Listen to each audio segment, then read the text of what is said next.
कुछ कुछ ऐसे दिन होते जब मैं बहुत खुश होती हूँ, बहुत कुछ करती हूँ। I actually feel like top of the top of the world, I can do everything. और कुछ कुछ दिन ऐसे जाता है जब I just don't feel like existing, ना बेड से उठने का मन करता है, ना ही कुछ करने का। सो या that was the feel.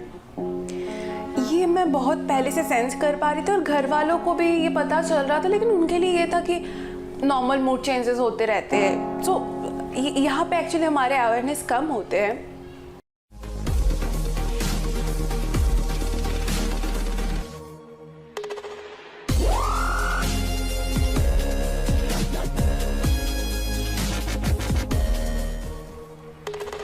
Hi, my name is Simpa. Basically, I'm from Kolkata. I have come here in Delhi in 2016 for my master's in psychology, and I have completed my graduation in psychology only from Kolkata University. So here we are talking about mental health. So of course, being a psychology student, I have studied about all this. I have interacted with people about this thing. But for me, mental health is the bond I am sharing with myself. How much I am aware about my thoughts, emotion, how these things are controlling me, and how I am managing all this. This is my mental health. बचपन से ही हमारे books में biological issues, physical health, इसके बारे में हमको सिखाया जाता है, बट इट्स रियली लेस कि हमें मेंटल हेल्थ के बारे में कुछ भी बुक में मिल रहा है या फिर अवेयरनेस मिल रहा है. It's actually really less. So my introduction with this thing happened in 2011 when I was in 11. But the thing is, क्योंकि मेरी फैमिली में भी फैमिली मेम्बर्स काउंसलिंग के लिए जाते थे, तो वहाँ से मेरा एक कंसेप्ट जनरेट हुआ कि हाँ, एज सच कुछ एग्जिस्ट करता है. Apart from physical health, there is other thing that we need to take care of. So from there only my awareness generated. But for me, I could feel all this thing way before in 2016, क्योंकि I had some family issues जिसके वजह से मैं अपनी emotions के ऊपर बहुत ज़्यादा that was affecting my emotions and a lot other things. I could सी कि जब एग्ज़ाम होते तब मेरे एंग्जाइटी बहुत ज़्यादा हो जाते हैं, या फिर कुछ कुछ ऐसे दिन होते जब मैं बहुत खुश होती हूँ, बहुत कुछ करती हूँ. I actually feel like top of the world, I can do everything. और कुछ कुछ दिन ऐसे जाता है जब I just don't feel like existing, ना बेड से उठने का मन करता है, ना ही कुछ करने का. सो या दैट वाज द फील. ये मैं बहुत पहले से सेंस कर पा रही थी और घर वालों को भी ये पता चल रहा था, लेकिन उनके लिए ये था कि नॉर्मल मूड चेंजेस होते रहते हैं. सो यहाँ पे एक्चुअली हमारे अवेयरनेस कम होते हैं. मैं खुद डॉक्टर के पास गई थी when again that anxiety issue exam को लेके. तो बोर्ड से पहले मैं भी डॉक्टर के पास गई थी to control my anxiety and to perform better in boards. वहाँ से मुझे पता चला कि जो भी सिम्टम्स है मेरे इमोशनल्स के, इतने काइंड ऑफ इम्बैलेंस, कभी बहुत हाई बहुत लो, या फिर जो इरिटेबिलिटी और जो ट्रेट्स है, वो border line, technically border line one. That is like when you are either in manic phase and majorly in depression, and you have all the symptoms of that. तो वहाँ से लेके जब साइकेट्रिस्ट के पास मैं गई थी, मैं मेडिसिन लेना स्टार्ट हुआ, बट इट स्टॉप्ड, क्योंकि अभी भी इंडिया में या फिर मेजर जगह पे ऐसे लगता है कि दवाई नहीं लेना, एटलीस्ट मेंटल हेल्थ के लिए तो बिल्कुल नहीं, पागल सोचते लोग, या that kind of thing is there. तो मेडिसिन लेना बंद हो गया था, लेकिन मेरे अंदर जो इमोशंस थे that was like that only. जब मैं ग्रेजुएशन में आई, when I started graduation BSc in psychology, मेरे कॉलेज में काउंसलिंग सेल हुआ करता था and I used to go for counselling sessions. वहाँ पे धीरे धीरे मुझे पता चला कि अपने बारे में कैसे मेरे थॉट्स या फिर इमोशन या फिर बिहेवियर रिपीटेड होता जा रहा है। This is following a pattern. कुछ कुछ चीज़ें हैं जो ट्रिगर होते जाते हैं मेरे अंदर और सेम मैं उस वे में बिहेव करने लगती हूँ। Okay, if I go in detail, I think most of the people or a lot of people feel this when we are in teenage years, we go into relationship and everything, right? So for me, relationship was emotional dependency. More than anything else, it was my dependency. And just because I was dependent on someone else, वहाँ पे बहुत सारे issues आ रहे थे। मेरा major concern जो graduation में था that was my relation thing only, जिसके लिए मैं काउंसलर के पास जाती थी। बट वहाँ से लेके और भी चीज़ आते रहे, क्योंकि ये जो भी इश्यूज़ होते साइकोलॉजिकल, ये ना ही एक दिन में जनरेट होता, ना ही एक पर्टिकुलर सिचुएशन से, ये बहुत दिनों से इधर द जेनेटिक्स और the environment, all this thing works together. So in detail in सब चीज़ों के बारे में और ज़्यादा पता चलने लगा मुझे। One major thing I can recall is my performance. My performance was good till 12th, and when I entered into relationship and I had more troubles, एक तरफ फैमिली इश्यूज, अदर साइड पे मेरे relationship issues, and I am struggling to manage everything. So my performance went down बहुत ही ज़्यादा, और ये मेरे लिए और भी शॉकिंग था। I feel in this cases एक ना हम साइकिल फॉलो करते रहते हैं। जैसे मेरे लिए ये इश्यूज जो थे, इन सब के वजह से परफॉर्मेंस ख़राब हुआ तो एंजाइटी और ज़्यादा इंक्रीज़ हो गई, and you know it went like a cycle. But somehow I managed in graduation, and for further studies I came here in Delhi in 2016. I came to Delhi क्योंकि मुझे लगा था यहाँ पे एक्सपोजर ज़्यादा थे। नॉर्मल जैसे स्टार्ट होता है वैसे मास्टर्स डे स्टार्ट हुआ, but I had no one as such in Delhi. और जब सब कुछ यहाँ पे एजुकेशन वगैरह स्टार्ट हुआ, आई स्टार्टेड फीलिंग लोनली। ना ही उस टाइम पे एज सच इमोशनल कुछ सपोर्ट मिल रहा था, ना ही फ्रेंड्स थे, ना ही फैमिली थी। आई could C my self separating from everything. I left my masters after first semester, और again you know I told about that cycle. Master छोड़ दिया, इसलिए और ज़्यादा वो होने लगा कि मैं क्या कर रही हूँ अपनी ज़िंदगी के साथ, और कोई क्लू भी नहीं था कि कर क्या रही हूँ। I was in depression. But the good thing is मुझे पता था कि थेरेपिस्ट होते हैं, साइकोलॉजिस्ट होते हैं, मेडिसिन ले सकते हैं हम इन सब चीज़ को बैलेंस करने के लिए. So I went to therapist, I went to counsellors. But the thing is ये तुरंत ही काम नहीं करता. It takes time. Even for medicine it takes at least 1 or 2 months.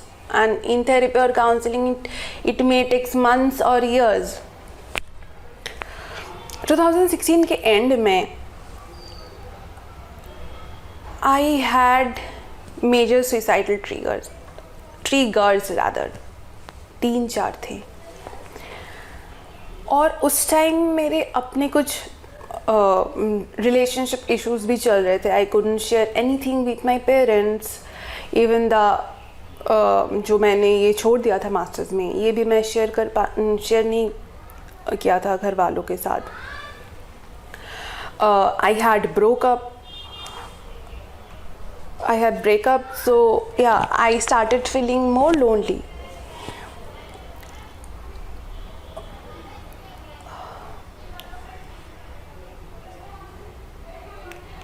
There were few suicidal attempts as well.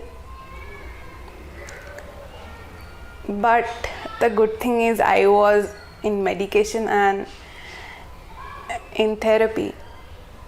So somehow they managed to save me.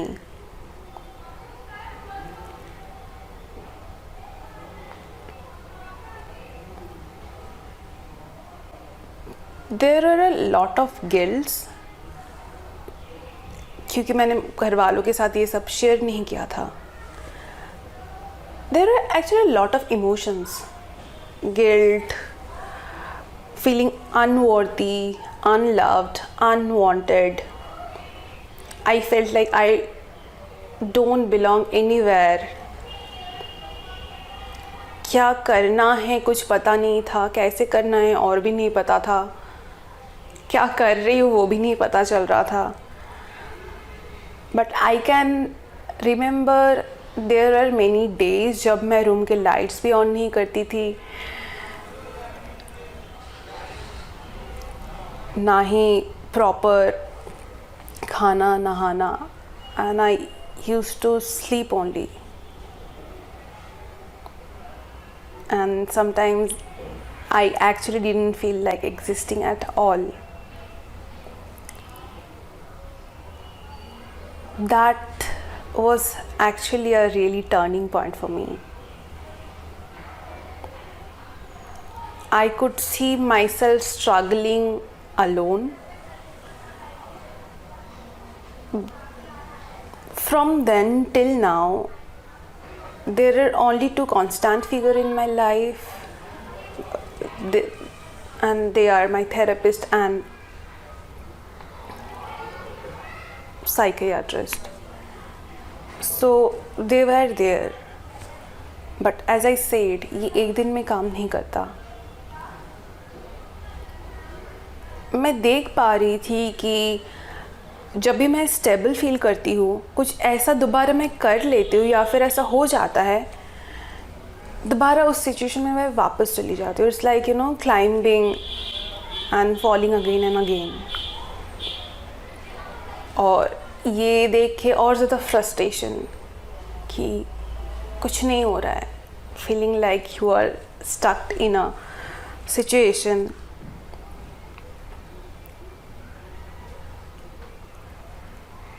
It took more than 1 year जब situation थोड़ा सा better हुआ, या फिर मैं ये realise करने लगी कि I need to start. This is my issue. No one can do anything if I don't start.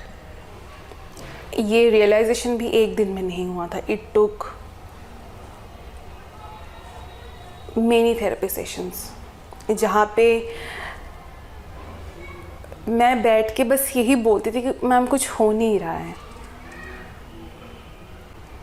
और इस बात का भी गिल्ट था. आई कैन रिमेंबर मैं अपने थेरेपिस्ट को बार बार बोल रही हूँ, ma'am please don't give up on me, क्योंकि मैं ये चीज़ दोबारा रिपीट कर रही हूँ. ये that guilt was always there कि like there was no one else in my life, so at least you don't leave me. I know I am like this, but please don't leave me. That dependency that I had from my childhood, adolescence, I could see that pattern. She was there. She saved me 3 times from my suicidal attempts.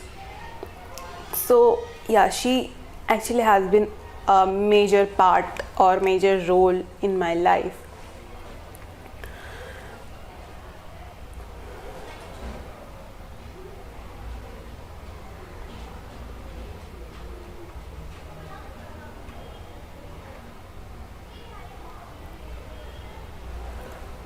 कुछ behaviour जो मैं unknowingly repeat कर रही थी, वो point out करना मेरे लिए बहुत इम्पॉर्टेंट था. And the best thing my therapist did with me is to generate that insight, to figure things out कि इसका कंसिक्वेंस क्या हो सकता है, जो भी मैं कर रही हूँ या फिर करने जा रही हूँ, and what ever I am thinking, how this can affect me. ये सेंस डिप्रेशन में जब आप होते हो, ये एक्चुअली नहीं होता है. आई फील नहीं होता है. You can think rationally.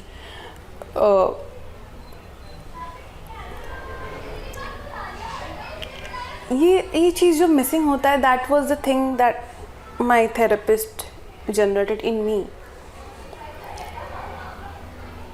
In mid of 2017, I could see things getting little better, but again कुछ सही होता तो दोबारा उस सिचुएशन में वापस आ जाना.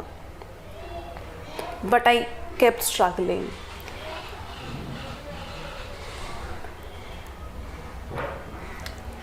It actually takes a lot of strength to hold yourself and to work again and again on the same issue. When I reflect back, I actually feel proud of myself, and I actually feel like embracing myself, that I have successfully done that, and still I am working on this thing.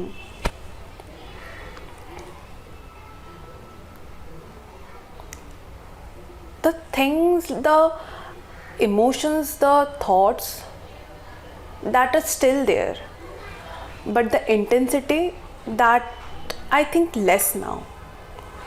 या फिर मैं खुद देख सकती हूँ कि अगर मैं ऐसे सोचूं या फिर ऐसे करूँ तो फिर क्या हो सकता है.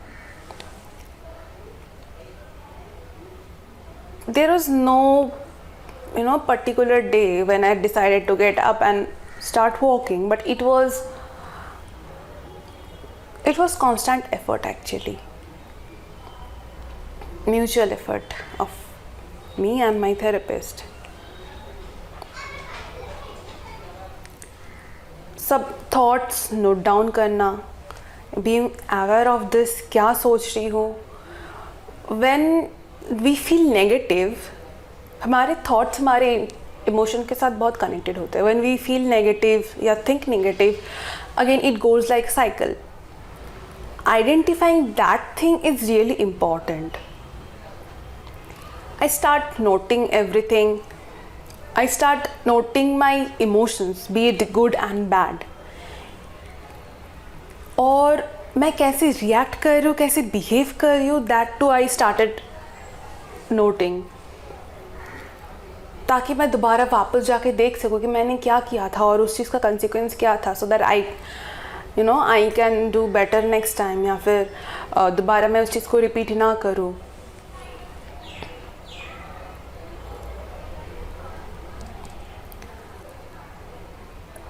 Currently, the thing that helped me a lot is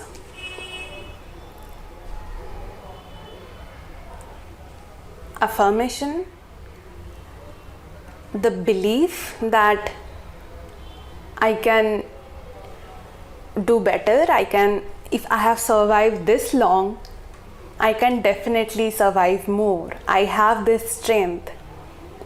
And reminding myself this thing again and again, this is actually important, which we lack in that condition. When we are in depression, we don't see anything कि आगे कुछ और हो सकता है, चीज़ें change हो सकती है, ऐसा होप हमारे अंदर नहीं होता. बट कॉन्स्टेंट एफर्ट डालना, that is actually important. Currently I know I still have that pattern. कभी बहुत लो फील करना, बहुत हाई फील करना, I still have that pattern. But when I am aware that अगर मैं आज लो हूँ तो ये बस एक फेज़ है, थिंग्स विल गेट बेटर. बस ये अपने आप को याद दिलाना, इटसेल्फ इट वर्क्स. इसका इंटेंसिटी और कम हो जाता है कि हाँ, I know things will be better, it's just a phase. Starting your day with affirmation, gratitude, that is actually important. That helped me a lot. Meditation played huge role in my life, but when I started meditating, it was actually challenging for me. Definitely लोग बोलते हैं meditation helps. It actually helps, but not for everyone. और कैसे हम कर रहे, that also matters. When I used to sit and close my eyes, I couldn't concentrate or do anything. 1-2 minute से ज़्यादा हमेशा लगता था सामने कुछ ब्लैक सा आ गया है. और finally I actually realized that was my trauma that I had from my childhood.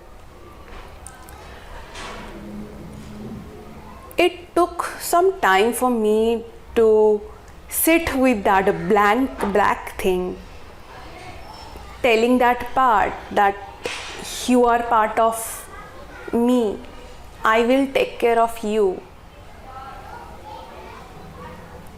That was important. I feel we all have the child part inside me and the mother part, what we call in psychology ego and superego. When we seek validation or attention or anything from outside, हम क्या करते हैं, उस बच्चे को बाहर से feed करने की कोशिश करते हैं, और हम ये नहीं सोचते कि इसका सबसे अच्छा पेरेंटिंग हम खुद कर सकते हैं. और जब हम बाहर डिपेंडेंट हो जाते हैं, डेफिनेटली बहुत कुछ सिचुएशन डिफ़िकल्ट हो जाते हैं. So pampering that self, that was important for me, because I could see clearly कि अपने इमोशंस के लिए मैं बहुत ज़्यादा बाहर डिपेंडेंट हो रही हूँ. So taking care of that part, that was important for me. And I think we all can be little aware of this thing, and taking care of that is actually important. Protecting yourself, a lot of things help me. My relation, any bond that I share with anyone right now, little healthy than before, because now I have learned to draw the boundary. As I have said earlier कि कुछ चीज़ें होते हैं जो trigger कर जाते हैं हमको, और ये आइडेंटिफाई करना बहुत ज़रूरी होता है. जब हम कोई भी कन्वर्सेशन में होते, even if that is my best friend, if he और शी इज़ टेलिंग समथिंग जो मुझे ट्रिगर कर रहा है, लेकिन हम नहीं बोल पा रहे क्योंकि बेस्ट फ्रेंड है, नहीं बोल सकते. अगर मना करे, ही और she will get hurt. But communication is the key. When I feel anything like this at this point कि किसी की कोई बात मुझे ट्रिगर कर रहा है, I actually say like, you know, I actually want to listen to you. I do, but the thing is, I don't think currently I'm in that position to listen to you properly. I won't be doing justice अगर मैं अभी ये सुनना चाहूँ. तो is it okay if we talk after some time? letting the other person know this thing is really important.